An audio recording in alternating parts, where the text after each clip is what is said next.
Let's get divorced. My husband, with a serious face, handed me a divorce paper. I bit my lip to hold back the surge of emotions and looked down. The day has finally come. I struggled to hide the smile that was about to escape. My name is Emily. It's been nearly 3 years since I married Shane, my husband. We met at the company where I worked when he joined as a new employee, and I was assigned as his trainer. He wasn't particularly good at his job, but he was a sweet and endearing subordinate. Even after the training period ended and we moved to different departments, I still looked after him. Eventually, he began asking me out after work more frequently. I succumbed to his relentless pursuit, and we started dating. At the time, I was 27 and eager to marry, although I had some reservations about dating someone younger. However, he was also keen on marrying quickly, and things progressed smoothly. Before I knew it, a year had passed and we were married. I thought it was too soon to get married, but it was the trend among my peers, and I also wanted to have children before turning 30, so I thought, well, why not? My compatibility with Shane, the youngest son who clung to me like a large dog, and myself, the responsible eldest of 3 siblings, was good.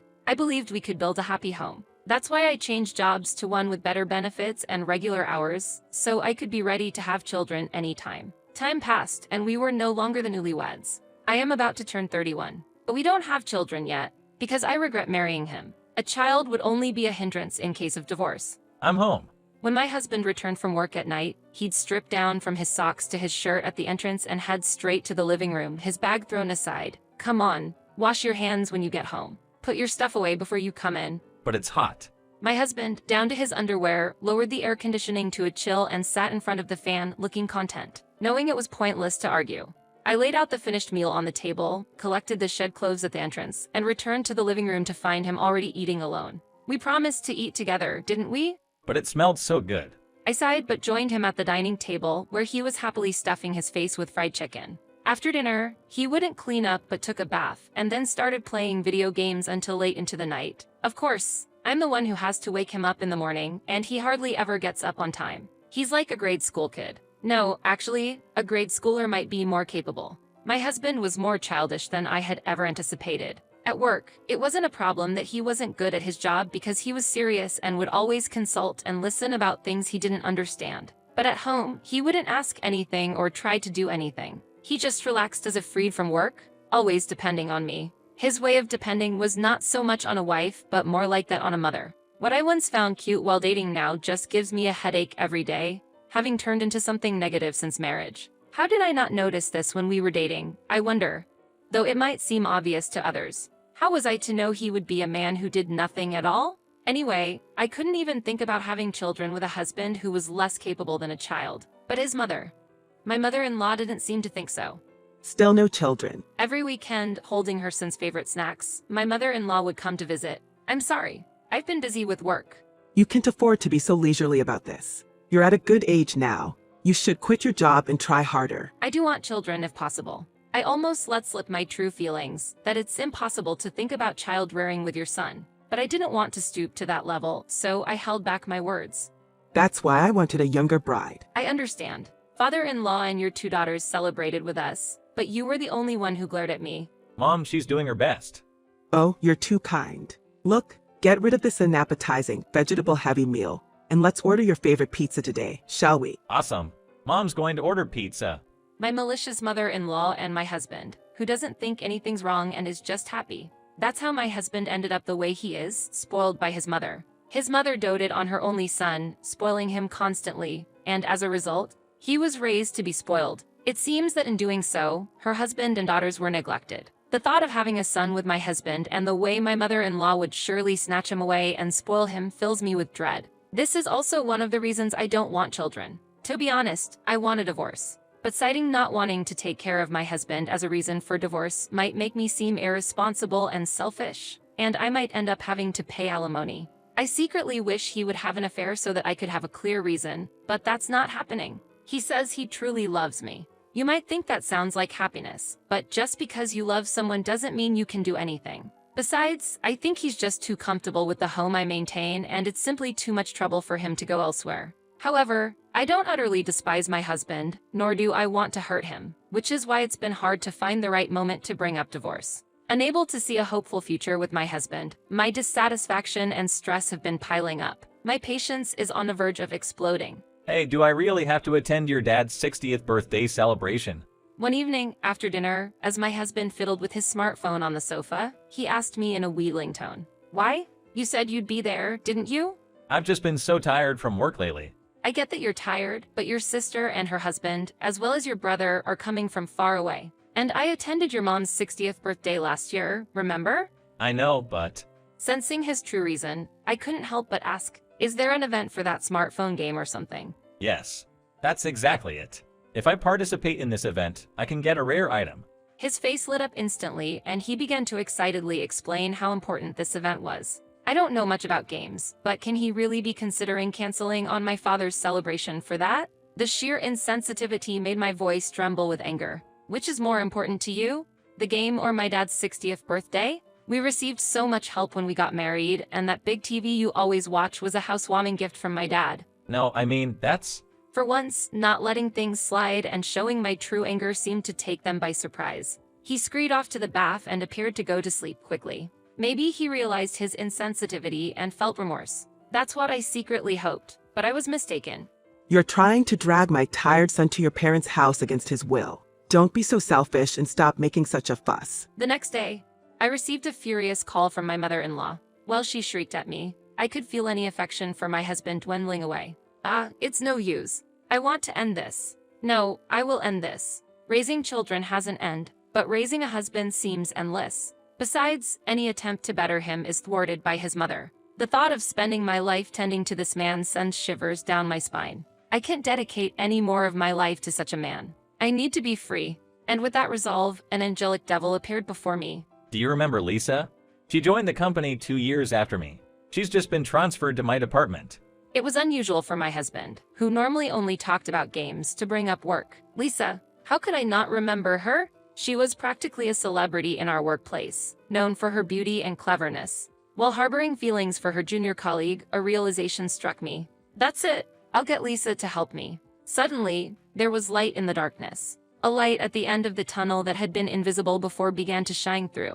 From that day on, I worked with all my might to transform my husband into a good man. My husband had good looks. For him, who couldn't even choose his own clothes, I prepared a suit that made him look stylish and an ironed, wrinkle-free dress shirt every day. When his bonus came, I splurged on a designer watch for him. The lunches I made were elaborate from early morning, obviously made with love by a devoted wife. The work my husband couldn't complete, I had him bring home, and I took care of it. I doubled his allowance and emphasized how well off he was, even with a family to support. With his naturally handsome face and tall stature, my husband quickly became everyone's idea of a doting husband and competent, attractive boss. Little by little, changes began to appear in the behavior of this wonderful man. The husband who used to love being home started coming back late and stopped paying attention to me. Then 6 months later, there he was, handing me a divorce paper. Of course, Lisa was by his side, and so was his overprotective mother. Have you fallen for her? Trying to hold back my happiness and pretend to be sad, my voice trembled. Mistaking it for crying, my husband nodded solemnly. I'm sorry, but you're strong. You don't need someone like me, right? But she's fragile. She needs me to support her to survive.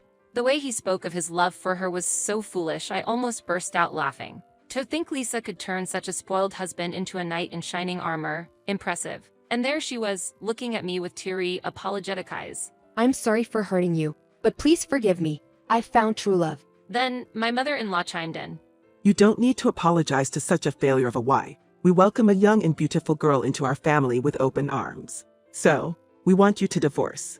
I came along because if it was just my son and her, you might blame them. Watching the three of them revel in their cheap drama, playing the villains, gave me chills, but for now, I'll play along. It's painful, but I understand. You two are perfect for each other. However, I won't walk away without compensation. I'll take alimony. Oh, how dreadful. All you think about is money. Mom, living alone as a woman can be tough.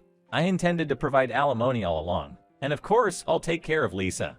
Shane, there they were. My husband being adored by his girlfriend and my proud mother-in-law. My husband, looking his best in all our years of marriage. My wish fulfilled, I was finally getting a divorce. Everyone is happy. Win-win. What a perfect ending. I decided to receive a fair amount of alimony, separate from the marital property division, and stamped the divorce papers. 1 week later, my ex-husband and his girlfriend registered their marriage. I find myself worrying if it's okay for them to get married so quickly after our divorce. But it seems they wanted to prove their bond on Valentine's Day, the day of love. It was like watching a comedy, and I found it amusing, but I decided to get away before the two woke up from their dream. 2 years have passed since then, and my transfer request was accepted. I'm working at a branch quite far from where I lived with my ex-husband. I've also started my hobbies again, which I couldn't do while married, and I've had a wonderful new encounter. A man who got divorced for similar reasons as me. At first, we just shared complaints about our exes, but over time, we found ourselves drawn to each other. Unlike my ex-husband, this man can take care of himself and manage household chores. What's more, he's great at pampering others, and I, who have always been bad at relying on others, find myself completely spoiled by him. That's when I received a certain phone call. It was from my ex-mother-in-law. My son got divorced. Oh, that was quicker than I thought. You knew that woman was a little devil, didn't you? What are you talking about? I pretended not to understand. Lisa, popular among the male staff as a beautiful, considerate idol. Among the female staff, she was known for loving to steal other people's boyfriends. I remembered how she snatched away a colleague's boyfriend soon after joining the company. Her behavior became the talk of the company, and sensible male staff began to keep their distance. But it seemed my ex-husband was unaware of this. So I took advantage of that and turned him into the wonderful husband that she would want to snatch away. The outcome was better than I could have imagined. That woman, always wanting an extravagant wedding, saying the wedding ring has to be branded, always with her demands. I gave her the money reluctantly, but she never listened to me, didn't take care of my son.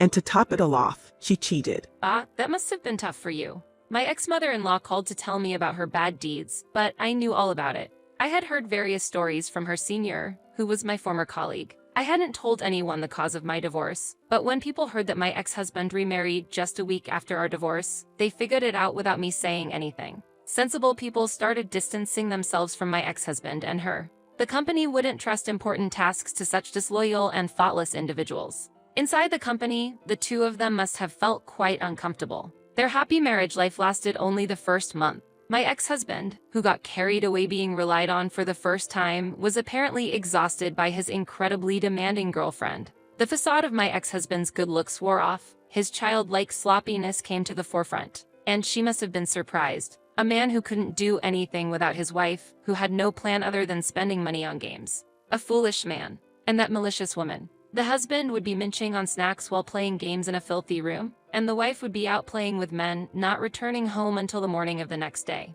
In such a dissolute setup, their lives quickly crumbled. My son couldn't say it himself, so I kicked that woman out of the house. How could anyone raise such an uncivilized person? My ex-mother-in-law was panting heavily on the other end of the phone. Your son had an affair too, didn't he? Isn't that the height of impropriety? You even praised him for it, didn't you? That's because you were incompetent. She's been abandoned by the sensible ex-father-in-law and ex-sisters-in-law, and is currently separated with the intention of divorcing. I know because after the divorce, the ex-father-in-law came to report to me with his head bowed. What do you want with such an incompetent ex-wife? You're not going to ask to come back, are you? The one who again drove her son to divorce without teaching him anything about that wicked woman. Was she planning to blame me for it and tell me to take him back? I sensed her scheme and decided to preempt it. Surely, Shane's mother isn't shameless enough to suggest such a thing? Don't mock me. Who would rely on a woman like you? My son will find a much cuter and more submissive wife. It seemed I had hit the mark. Stunned by my words, the ex-mother-in-law abruptly hung up the phone. With her high pride, she likely won't contact me for a while. However, I can hardly imagine normal women flocking to my ex-husband. His belly is covered in fat from an unhealthy lifestyle, and he looks pale from staying up late. And without a shred of pride, my ex-husband sometimes sends me foolish messages like "come over to cook" or "I still love you the most." I'm returning your husband, so please pay me alimony. I received a nonsensical message from her. The two of them, young and selfish, were in a way perfect for each other. Now that I've found someone who can rely on me, I can somewhat understand how my ex-husband felt. But a marriage has to be equal to work. Getting divorced was truly the right decision. The 3 years of endurance and the time and effort spent on the divorce weren't wasted. But I am grateful to my ex-husband for making me realize what's truly important in a marriage. I turned my attention to the man who will become my new husband. With him, I can build a wonderful family. I can make our future children happy. Because I met such a person.